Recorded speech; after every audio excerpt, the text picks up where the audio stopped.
Welcome to my channel. आज हम long term analysis करने वाले हैं टाटा कंज्यूमर्स की। एक बहुत ही बेहतरीन कंपनी है टाटा के अंदर। इसके अंदर बहुत ही नामी बड़े बड़े ब्रांड्स आते हैं। इस कंपनी का फ्यूचर प्लान बहुत ही अच्छा है। बहुत सारे नए न्यू बिजनेस वर्टिकल्स के अंदर ये कंपनी का एंटर करने का प्लान है। एंड पिछले 3 सालों में कंपनी का परफॉर्मेंस बेहतरीन रहा है। और भी कंपनी का अच्छा प्लान है, फ्यूचर प्लान अपने बिजनेस को एक्सपेंड करने का। तो बने रहिए इस वीडियो के साथ। मैं आपको बताने वाला हूँ कंपनी का फ्यूचर प्लान क्या है, कंपनी फ्यूचर में क्या नया करने की ट्राई कर रही है। मेरा नाम है केतन अग्रवाल, आपका investment coach. Let's start with analysis.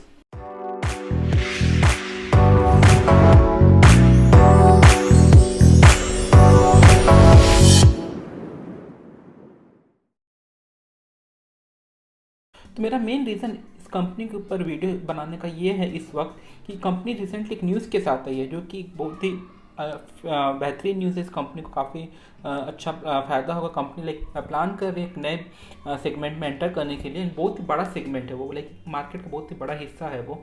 ठीक है, स्टार्ट करते हैं। वो न्यूज़ क्या था, रिसेंट न्यूज़ से हम स्टार्ट करते हैं। तो स्टार्ट करते हैं फर्स्ट पॉइंट से। यहाँ पे कंपनी का प्लान है ब्यूटी बिजनेस के अंदर एंटर करने का। तो कंपनी ने देखा है कि इस पर्टिकुलर एरिया में डिमांड बहुत ही ज़्यादा है और एक नई स्टार्टअप आई थी जैसे नायका। नायका ने इस मार्केट के अंदर बहुत ही अच्छा बेहतरीन काम करके दिखाया। तो कंपनी को यहाँ टाटा कंपनी को भी काफ़ी अच्छा अपॉर्चुनिटी नज़र आ रहा है। तो कंपनी का प्लान है ब्यूटी बिजनेस के अंदर एंटर करना। तो टाटा का पास में भी ब्यूटी प्रोडक्ट सेल करते थे। जो लैक्मे जो कंपनी है वो एक्चुअल में टाटा ने स्टार्ट किया था, बाद में उसको हिंदुस्तान यूनिलीवर को सेल कर दिया था। तो टाटा अभी वापस से प्लान कर रही है ब्यूटी प्रोडक्ट्स बिजनेस के अंदर एंटर करने के लिए। तो कंपनी का जो मेन फोकस अभी रहने वाला है आगे आने वाले टाइम में ब्यूटी प्रोडक्ट्स है, फुटवेयर एंड अंडरवेयर। कंपनी ने चेयरमैन ने बात कही है, न्यूअल टाटा जो कि नॉन एग्जीक्यूटिव चेयरमैन है ट्रेंड लिमिटेड के। तो यहाँ पे कंपनी का अच्छा अपॉर्चुनिटी नज़र आ रहा है इस पर्टिकुलर रिटेल मार्केट के अंदर जो कि ब्यूटी प्रोडक्ट्स है, फुटवेयर प्रोडक्ट्स एंड अंडरवेयर। तो यहाँ पे कंपनी का प्लान है इस प्रोडक्ट लाइन में के अंदर एंटर करने का।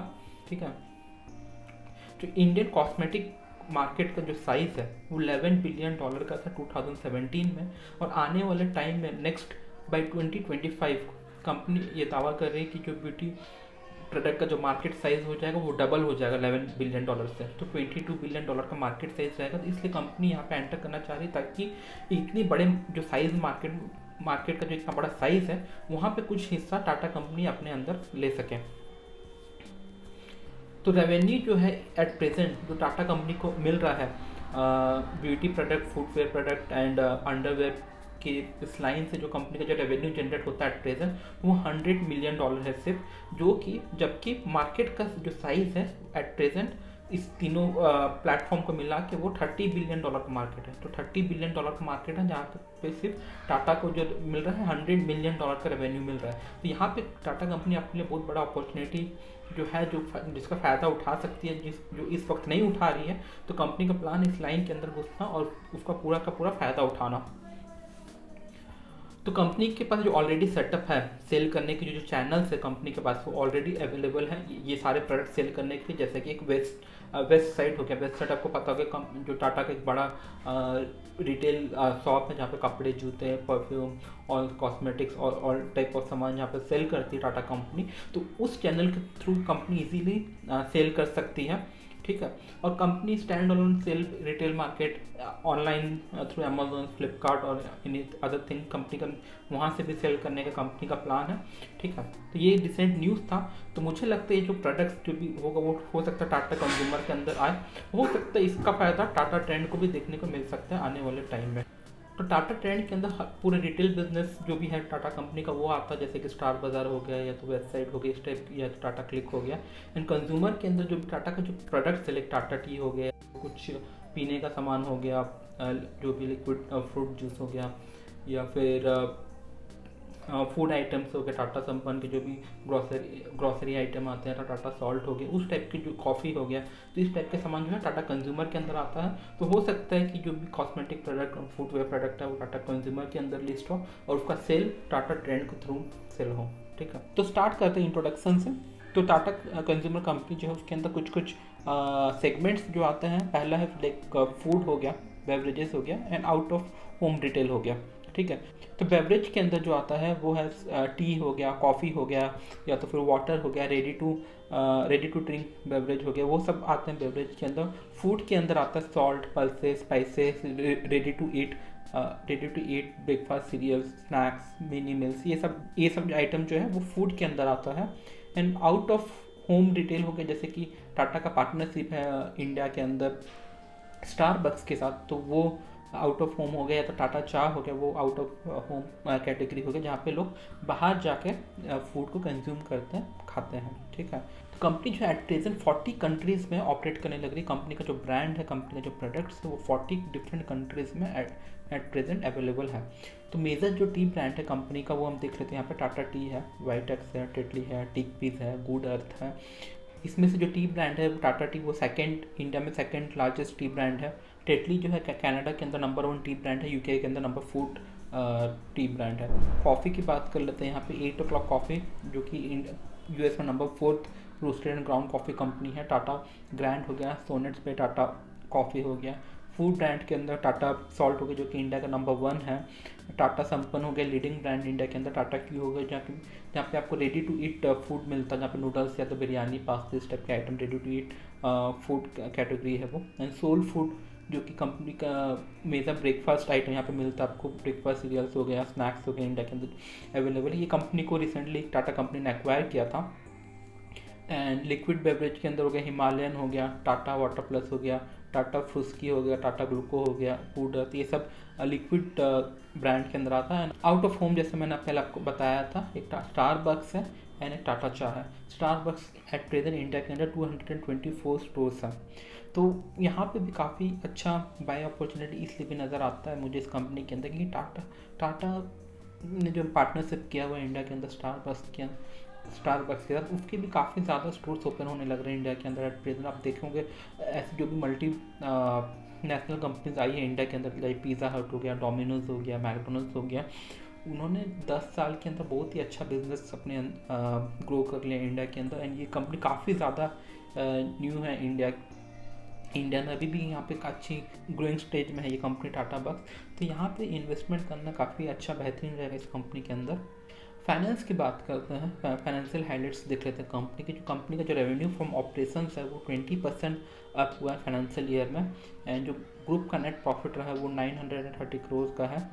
एंड कंपनी की जो सेल्स एंड डिस्ट्रीब्यूशन की बात कर लेते हैं, 3x rural fit on street है। जो कंपनी का जो पहले रूरल फिट ऑन स्ट्रीट मतलब बेसिकली क्या होता है, जो गांव में जो घर पे जाकर जो सामान के बारे में बताना है तो उसको सेल करना, उसको बोलते हैं फिट ऑन स्ट्रीट। तो वहाँ पे कंपनी का 3x हो गया नंबर ऑफ जो मैन पावर वो अवेलेबल थे उस फील्ड में। डायरेक्ट डिस्ट्रीब्यूटर कंपनी का 1500 है, 2500 सब डिस्ट्रीब्यूटर्स हैं, 300 सुपर स्टॉकिस्ट कंपनी के पास अवेलेबल है। 200 इसमें से रूरल डिस्ट्रीब्यूटर है कंपनी के पास। एंड 5.2% सेल्स जो हो रहा है कंपनी का ई कॉमर्स के अंदर हो रहा है। तो आप देख सकते हैं ऑफलाइन में कंपनी का अच्छा डिस्ट्रीब्यूशन नेटवर्क है। एंड एट प्रेजेंट कंपनी और भी इसका एक्सपेंड करने का प्लान कर रही है ताकि, और इसके अंदर इन्वेस्ट कर रही है ताकि इसको और डिजिटलाइज किया जाए एंटायर चैनल को, ताकि टाइम कम लगे, कॉस्ट सेव हो, अच्छा डेटा कंपनी जनरेट कर सके। एंड ऑनलाइन में आप देख सकते हैं कंपनी को बहुत अच्छा अपॉर्चुनिटी है, क्योंकि कंपनी एट प्रेजेंट कंपनी का जो मार्केट शेयर है ऑनलाइन के अंदर वो सिर्फ 5.2% का है, जहाँ पे फ्यूचर में ग्रोथ देखने को मिल सकता है। लास्ट ईयर की बात करें तो कंपनी का पहले 2.5% था, अभी 5 है। 100% का ग्रोथ यहाँ पे देखने को मिला ऑनलाइन डिजिटल चैनल में।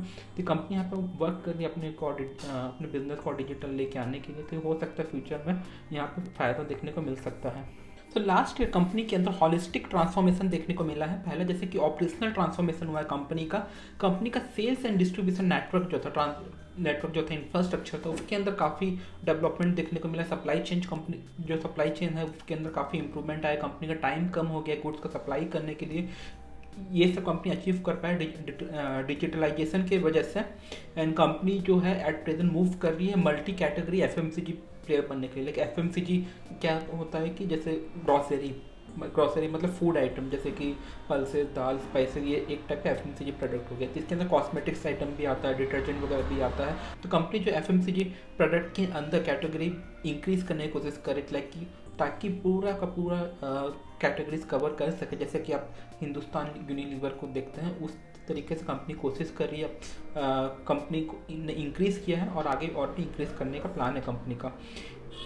कंपनी ने अपना जो डिस्ट्रीब्यूशन नेटवर्क था उसको और भी रोबस्ट बना दिया, लार्ज बना दिया, फुटप्रिंट बढ़ा दिया है। एंड टू एंड पर डिस्ट्रीब्यूशन नेटवर्क डिजिटलाइज हो गया है। उससे क्या होता है, कंपनी को हर एक वक्त पता होता है कि उनका कौन सा सामान कहाँ पे कितना सामान है, कहाँ पे कितना सामान ज़रूरत पड़ेगा, कहाँ पे डिस्ट्रीब्यूशन हो रहा है ना। तो रियल टाइम में मूवमेंट को ट्रैक किया जा सकता है। तो वो फ़ायदा होता है डिजिटल नेटवर्क का होना अपने बिजनेस में। एंड कंपनी का जो रेवेन्यू है, जैसे कि मैंने पहले बोला, 20% अप हुआ है। एंड कंपनी का जो स्ट्रॉन्ग ग्रोथ हुआ है, जो भी उनका टॉप लाइन प्रोडक्ट था वहाँ पे अच्छा कंपनी का ग्रोथ देखने को मिला है। कंपनी का जो 20% ग्रोथ अचीव कर पाई है वो तभी कर पाई जब पूरा पोर्टफोलियो में एक एक प्रोडक्ट ने अच्छा परफॉर्म करके दिया है कंपनी को। यहाँ पे देख लेते हैं जैसे सेगमेंट में कैसे ग्रोथ हुआ है कंपनी का। इंडियन बेवरेज जो है वहाँ पे 36% का ग्रोथ देखने को मिला FY21 में compare to last year. And जो फूड सेगमेंट में था वहाँ पे 18% का ग्रोथ देखने को मिला है। इंटरनेशनल बेवरेज में 8% का ग्रोथ देखने को मिला है। तो ये सब जो हर एक एरिया में जो कंपनी का ग्रोथ मिला है उसकी वजह से कंपनी का ओवरऑल परफॉर्मेंस इंप्रूवमेंट हुआ है।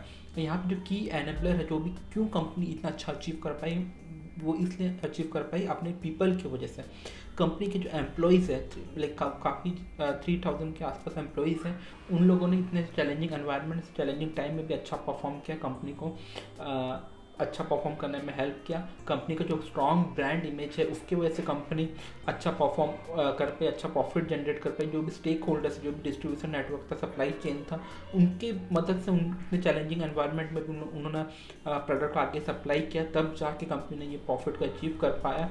इनसाइट्स एंड एक्सपर्टीज, कंपनी का जो अच्छा डेटा कलेक्ट किया है, जो कंपनी को किस टाइप का रिक्वायरमेंट है, इंडिया के अंदर किस टाइप का प्रोडक्ट का रिक्वायरमेंट है, ग्लोबल में किस टाइप का प्रोडक्ट का रिक्वायरमेंट, उस तरीके से अपने ब्रांड को डेवलप करना, उस टाइप का प्रोडक्ट को डिलीवर करने की वजह से कंपनी का अच्छा परफॉर्मेंस हुआ है। लास्ट ईयर कंपनी का इंफ्रास्ट्रक्चर में अच्छा डेवलपमेंट हुआ है। 11 फैक्ट्रीज है, 5 R&D फैसिलिटीज़ है। एंड फाइनेंशियल रिसोर्सेज, कोई भी बिजनेस करोगे तो फाइनेंस का सबसे ज़्यादा इंपॉर्टेंट रोल होता है। कंपनी का जो कैश फ्लो है वो काफ़ी ज़्यादा स्ट्रॉन्ग रहा है, उस वजह से कंपनी ने अच्छा परफॉर्मेंस करके दिखाया है इस साल FY21 में। कंपनी का एक अब स्ट्रैटेजी है फ्यूचर का, जो कि यहाँ पे जो क्या स्ट्रैटेजी है मैं आपको बता देता हूँ। यहाँ पे 5 पॉइंट है, तो मैं इसको बहुत जल्दी कवर करने वाला हूँ। आपको नहीं तो ये वीडियो बहुत ही लंबा हो जाएगा, मैं ज़्यादा आपको डिटेल्स में बताऊँगा। तो अगर आपको डिटेल्स पढ़ना है तो आप ये प्रेजेंटेशन को डिस्क्रिप्शन में लिंक दिया गया है, वहाँ सब जाके डाउनलोड कर सकते हो। वहाँ पे आपको प्रेजेंटेशन मिल जाएगा, आप आराम से उसको पढ़ सकते हैं। मैं यहाँ पे ज़्यादा आपको एक्सप्लेन नहीं करूँगा। तो कंपनी का 5 मेजर स्ट्रैटेजी है फ्यूचर के लिए। पहले है strengthen and accelerate our core business, ठीक है।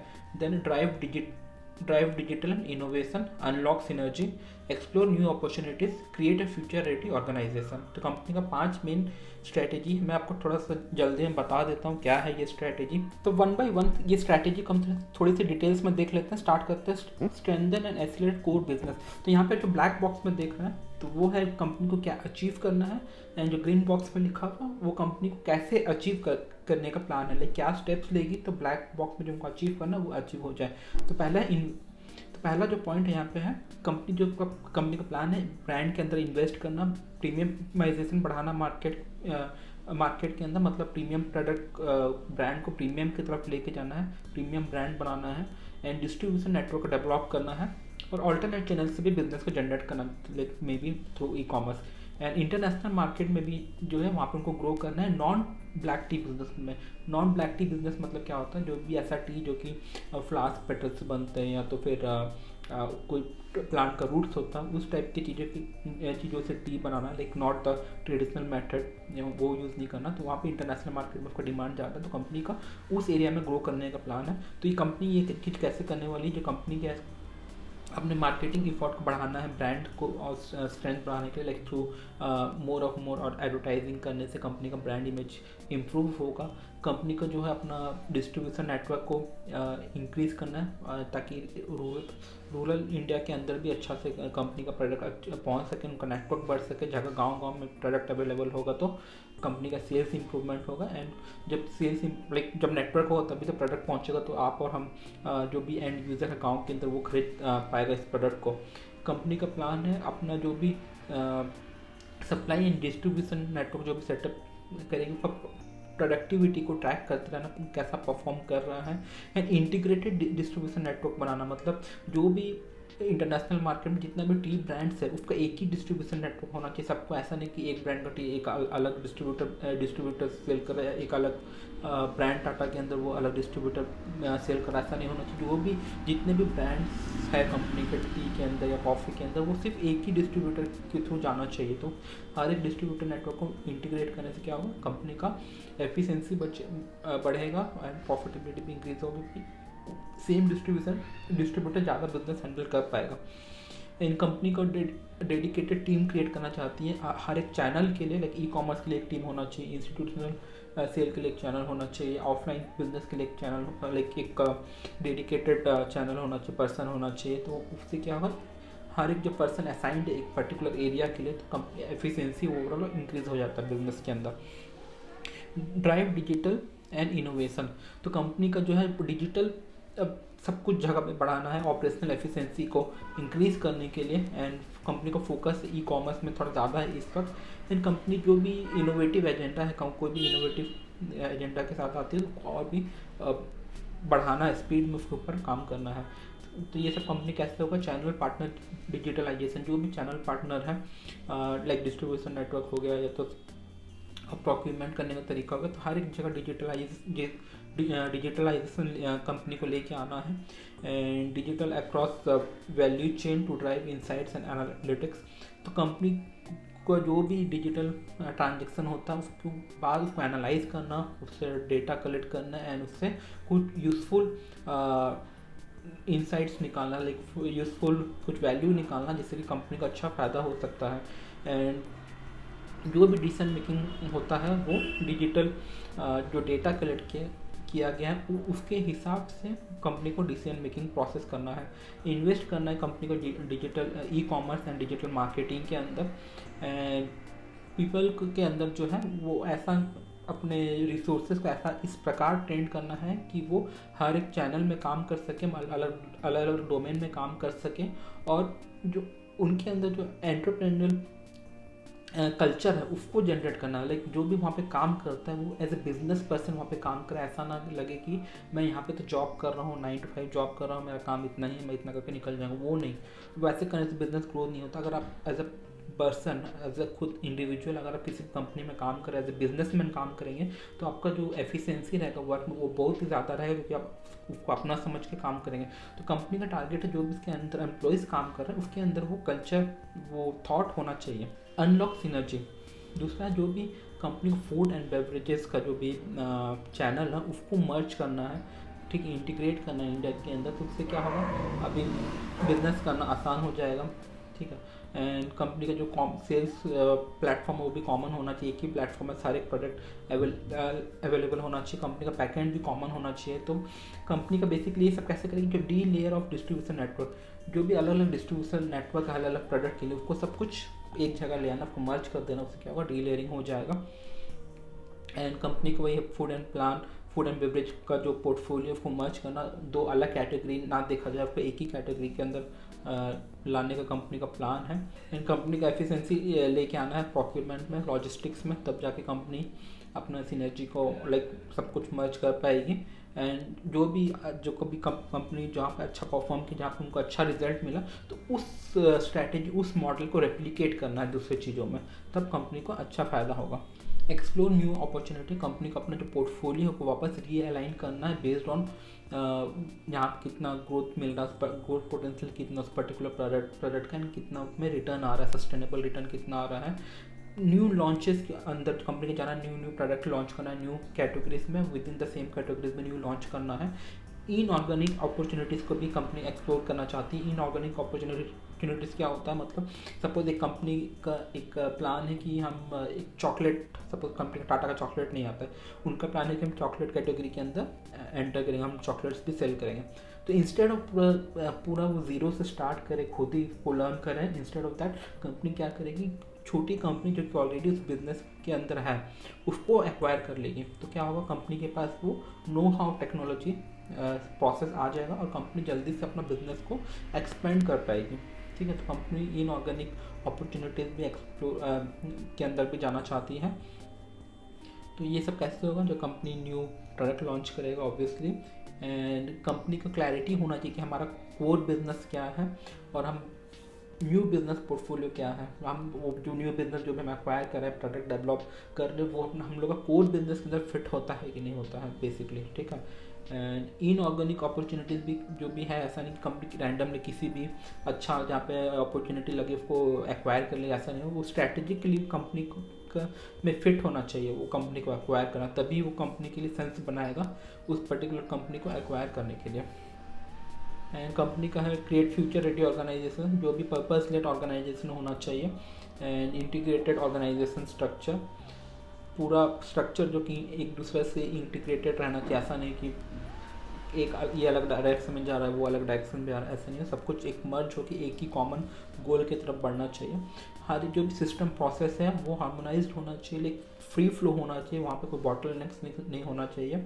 एंड कंसिस्टेंट कैपेसिटी बिल्डिंग, अपनी कैपेसिटी बिल्डिंग को हमेशा बढ़ाना, कंसिस्टेंटली उसके ऊपर काम करते रहना। तो ये कैसा होगा, जब कंपनी अपना पीपल स्किल को इम्प्रूव करेगी। एम्प्लॉयर ऑफ चॉइस होना चाहिए कंपनी, अपने जो भी एम्प्लॉयज़ है वो अपने कंपनी को पसंद करें, तब एम्प्लॉयज़ अपना 100% इस कंपनी के लिए देंगे। जो भी बेंचमार्क सैलरी है ग्लोबल के अंदर, FMCG सेक्टर के अंदर, उस हिसाब से कंपनी भी सैलरी पे करे, उससे कम ना पे करे, उससे बल्कि ज़्यादा ही पे करे, तभी अच्छे अच्छे टैलेंट को कंपनी रिटेन कर पाएगी, हायर कर पाएगी। ओपन कल्चर होना चाहिए इस ऑर्गेनाइजेशन कंपनी के अंदर, ये कंपनी का टारगेट है, गोल है, तभी जाके कंपनी फ्यूचर रेडी ऑर्गेनाइजेशन बन पाएगी। तो कंपनी का जो भी ट्रांसफॉर्मेशनल प्लान है उसका जो इनिशियल ट्रांसफॉर्मेशन का जो रिजल्ट है वो ऑलरेडी विजिबल होने लगा है। आप यहाँ पे देख सकते हैं, जो ऊपर का जो पहला ग्राफ है, जो इंडिया का टी बिजनेस के अंदर वॉल्यूम की बात करेंगे तो वहाँ पे 7% का ग्रोथ हो रहा था पिछले 3 साल से, बट FY21 में 11.6% का ग्रोथ हुआ है। एंड वैसे फूड बिजनेस की बात करेंगे तो जहाँ पे 3% का ग्रोथ था पिछले 3 साल में, वहाँ पे 11.4% का ग्रोथ देखने को मिला है। तो जो भी कंपनी का ट्रांसफॉर्मेशनल स्ट्रैटेजी है वो काफ़ी अच्छी काम करती हुई नज़र आ रही है।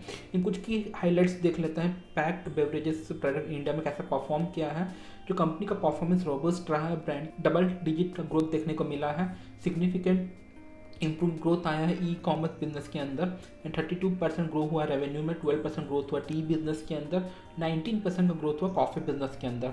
बात कर लेते हैं इंडिया में फूड बिजनेस कैसा परफॉर्म किया है। सॉल्ट जो है सॉल्ट बिजनेस जो है टाटा सॉल्ट, वहाँ पर EBITDA मार्जिन जो कंपनी को 45% से ग्रो हुआ ईयर ऑन ईयर, और यहाँ पे थोड़ा सा कंपनी का मार्जिन बढ़ा है, तो और क्योंकि कंपनी का थोड़ा सा कॉस्ट भी कंपनी ने ऑप्टिमाइज़ किया है। एंड 18% का ग्रोथ हुआ रेवेन्यू के अंदर। बात कर लें टाटा की जो ब्रांड है न्यूरेस्को, जो कि बेवरेज का थोड़ा वो बेवरेज कुछ आते हैं इसके अंदर, जैसे कि टाटा ग्लूको हो गया, टाटा का मिनरल वाटर का बॉटल हो गया, वो सब आता है। तो यहाँ पे थोड़ा सा कंपनी का जो रेवेन्यू ग्रोथ हुआ वहाँ पे इम्पैक्ट हुआ था because of covid and business, but अच्छा रिकवरी दिखाया दिसंबर क्वार्टर में। And Tata ग्लूको and Tata water plus की ड्राइवर्स आए हैं during the year. And Tata water plus जो है वहाँ पे 60% का ग्रोथ देखने को मिला है। एंड टाटा फ्रूस्की जो कि fruit based jelly based drink है, उसका लॉन्च हुआ है विशाखापट्टनम एंड हैदराबाद में, वहाँ पे अच्छा इनिशियल रेस्पॉन्स मिला कंपनी को। स्टारबक्स की बात कर लेते हैं, कंपनी का यहाँ पे भी थोड़ा सा बिजनेस अफेक्ट हुआ था। यहाँ पे बिजनेस के अंदर रेवेन्यू का फॉल हुआ 33% के अंदर, mostly again due to Covid because of the restrictions and lockdown. And company ने during the year 39 new stores add किए हैं अपने कंट्री के अंदर, जो काफ़ी बेहतरीन है। 7 न्यू सिटीज़ के अंदर ने कंपनी एंटर किया है, लखनऊ, अमृतसर, कोची, लुधियाना, भोपाल, इंदौर और कानपुर। एंड कंपनी नए एक्सपेरिमेंटल स्टोर के साथ भी आई है, जैसे कि जिसमें कि ड्राइव थ्रू स्टोर्स है या तो छोटे फॉर्मेट में स्टोर है, जो कि मेनली प्रमोट करते हैं टेक अवेज एंड डिलीवरीज के लिए। एंड स्टारबक्स रिवॉर्ड कस्टमर जो है वहाँ पे अच्छा ग्रोथ देखने को मिला, 18% का ग्रोथ देखने को मिला है। तो रिवॉर्ड बेस्ड कस्टमर में ग्रोथ होने से फ़ायदा क्या होता है कि कंपनी की वो लॉयल कस्टमर बन जाते हैं। लॉयल कस्टमर बनने से कंपनी का ऑब्वियसली ज़्यादा प्रॉफिटेबल होगा, क्योंकि इनका वॉल्यूम जो बिजनेस आता है उससे वो ज़्यादा आता है लॉयल कस्टमर होने से। अब यहाँ कंपनी का फाइनेंस थोड़ा कवर कर लेते हैं। कंपनी का यहाँ पे annual profit and loss statement देखेंगे तो यहाँ पे आप देख सकते हैं सेल्स के अंदर अच्छा ग्रोथ है, प्रॉफिट के अंदर भी अच्छा ग्रोथ है। और कंपेयर करेंगे लास्ट ईयर के साथ तो सेल्स के अंदर 20% का ग्रोथ है, प्रॉफिट के अंदर 86% का ग्रोथ है, काफ़ी इंप्रेसिव है ये। एंड कंपनी का जो 5 ईयर्स का CAGR है, एनुअल ग्रोथ रेट है, सेल्स के अंदर जो 11% का ग्रोथ, 11.34, प्रॉफिट के अंदर 7.11% का ग्रोथ है पिछले 5 साल में।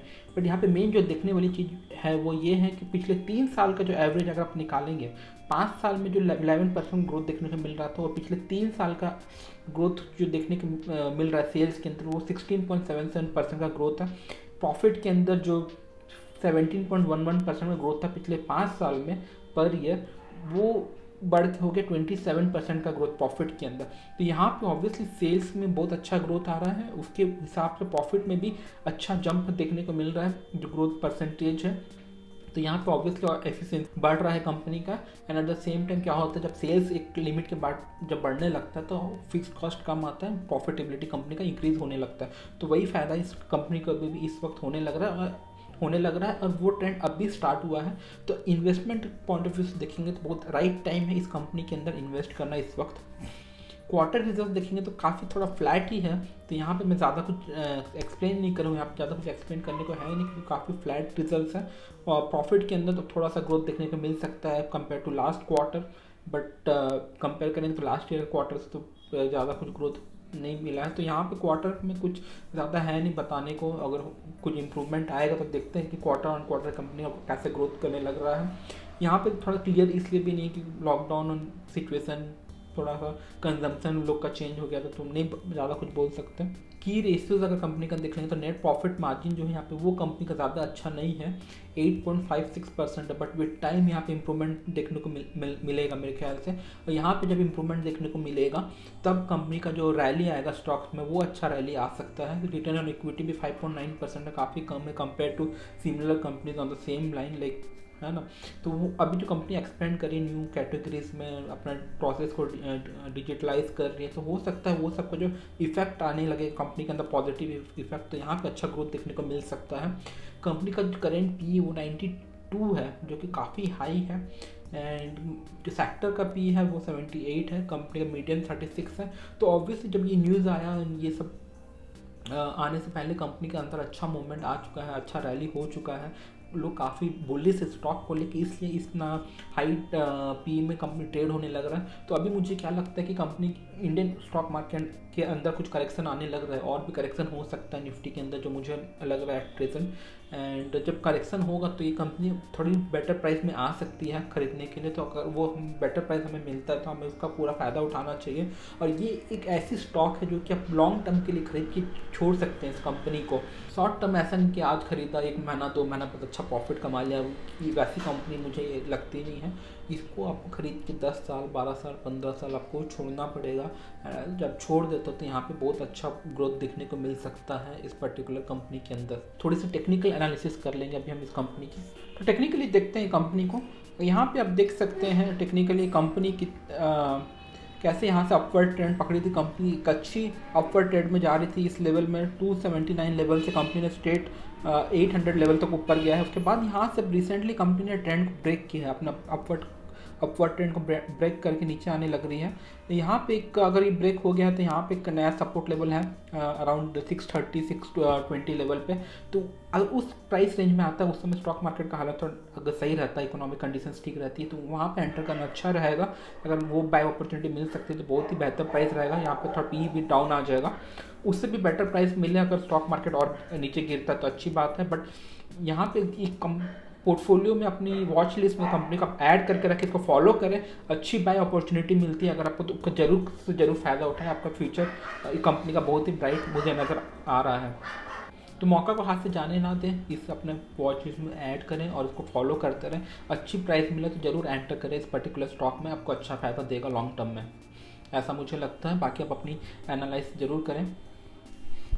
जितने भी प्रोडक्ट्स आते हैं टाटा के, उनका खुद का काफ़ी अच्छा ब्रांड इमेज है and establish distribution network. Company का जो distribution network already well established है और कंपनी को डिजिटलाइज भी कर रही है। डिजिटलाइज करने से कंपनी अच्छा डेटा कलेक्ट कर पाएगी, उससे at the same time cost optimisation हो जाता है। वहाँ पे कंपनी जो इन्वेस्टमेंट करने का प्लान करी, जो सेगमेंट में एंटर करने का प्लान करी, वो ग्रोइंग मार्केट है, डेवलपिंग मार्केट है, ठीक है। तो वहाँ पे कंपनी का अच्छा फायदा हो सकता है। वहाँ पे एक तो मार्केट का साइज़ बहुत बड़ा है प्लस एक तो ग्रोइंग मार्केट है, डेवलपिंग मार्केट, प्लस इस पर्टिकुलर सेगमेंट में क्या होता है कि जो मार्जिन है ना, प्रॉफिट मार्जिन, वो काफ़ी ज़्यादा हाई होता है compare to other product. Company का जो एफिशिएंसी है वो इंक्रीज़ होने लग रहा है because of again digitalisation in the entire process. जो भी कंपनी जो सिनर्जी के साथ आई है कि कंपनी जो इंटीग्रेट करना अपने बिजनेसेस और अपने प्रोडक्ट्स को, पोर्टफोलियो को, उसकी वजह से कंपनी का जो एफिशिएंसी वो इंक्रीज होने लग रहा है। हम फाइनेंशियल नंबर्स के अंदर देख सकते हो, डेटा ऑलरेडी हमको शो कर रहा है कि कंपनी का पिछले 3 साल कैसे एफिशिएंसी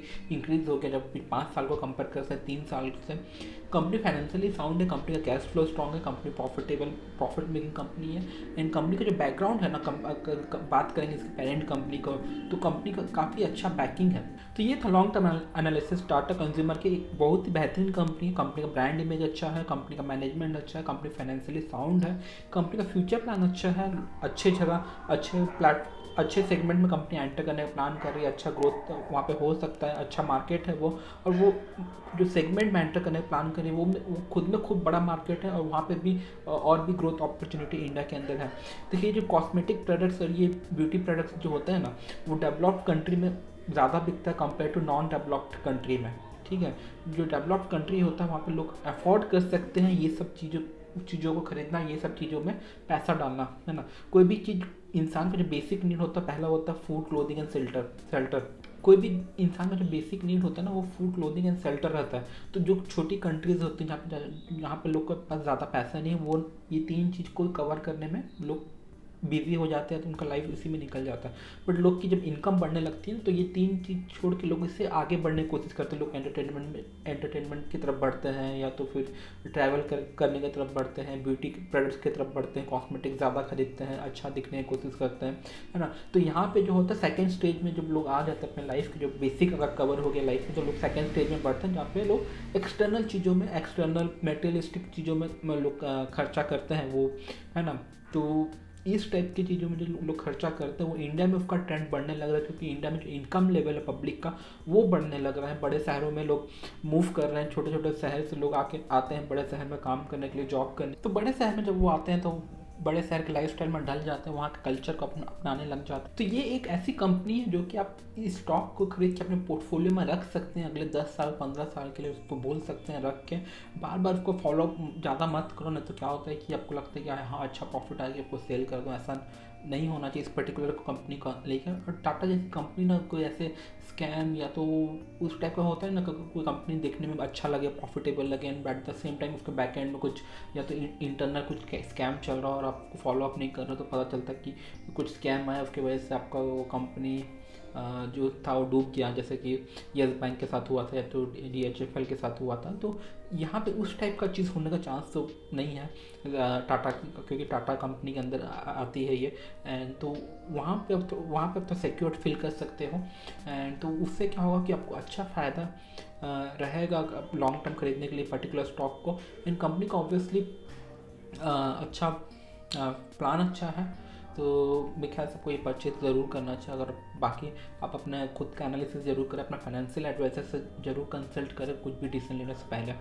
तो मेरी ये वीडियो अगर आपको पसंद आई तो प्लीज़ वीडियो को लाइक करें, अपने दोस्तों के साथ शेयर करें, एंड चैनल को ज़रूर सब्सक्राइब करें, ताकि हर हफ्ता आप ऐसा वीडियो देख सकते हो।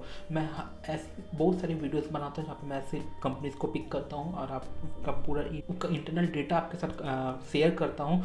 एक डेटा मैं जो कलेक्ट करता हूँ कंपनी की एनुअल रिपोर्ट से कलेक्ट करता हूँ, कंपनी की क्वार्टर रिजल्ट से कलेक्ट करता हूँ, कंपनी की न्यूज़ से कलेक्ट करता हूँ। तो मल्टीपल सोर्सेज से डेटा कलेक्ट करके मैं एक जगह पे लेके आके आपको बताता हूँ। ऐसी इन्फॉर्मेशन आपको और कहीं पे अवेलेबल नहीं होगी, कहीं पे भी नहीं मिलेगी। तो प्लीज़ पूरा का पूरा फ़ायदा उठाएं मेरे इस वीडियोस को देख के। चैनल को जरूर सब्सक्राइब करें। फिर मिलेंगे अगले हफ्ते नए वीडियो के साथ। Bye, take care, enjoy.